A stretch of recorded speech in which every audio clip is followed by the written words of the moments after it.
είσαι. Άντε γεια! Έλα ρε, περίμενε. Άντε γεια ρε! Θα μιλάω και θα κάθεσαι προσοχή. Περίμενε ρε, έχω κάτι να σου δείξω, μισό. Φάε το κάπου. Αυτός είσαι εσύ. Φάε το κάπου. Έλα, το καραϊσκάκι εσύ. Φάε το κάπου. Πιάσει, έχω Φάε βάλει το φασολάδα, τι Είμαστε χρόνια. Άντε γεια ρε, ας είμαστε. Δεν κάνω τη φασολάδα που έχεις φάει. Τι είναι αυτό ρε, για να δω. Γιατί να... Ήρθα για δύο λόγους. Πρώτον, έχεις μήπως καθόλου αυγά, γιατί εμένα μου τελείωσαν. Και δυο αυγά Τουρκίας. Και δυο αυγά Τουρκίας. Έτσι. Δεύτερον, ο Κούλης πήγε στα τσαντιροχώρια και χάθηκαν δύο ανθρώποι. Θέλουμε να σε βάλουμε στην ομάδα Avengers που φτιάχνουν. Ο ένας παίκτης που ήθελε να πάρει ο ΠΑΟ, τον ψάχνουν στο Αμπελαλέ. Τι?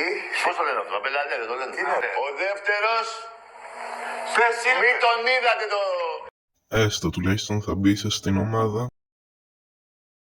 Αυτό σημαίνει ναι. Το παρόσνα. Καλώς ήρθες στην ομάδα, Τάκη.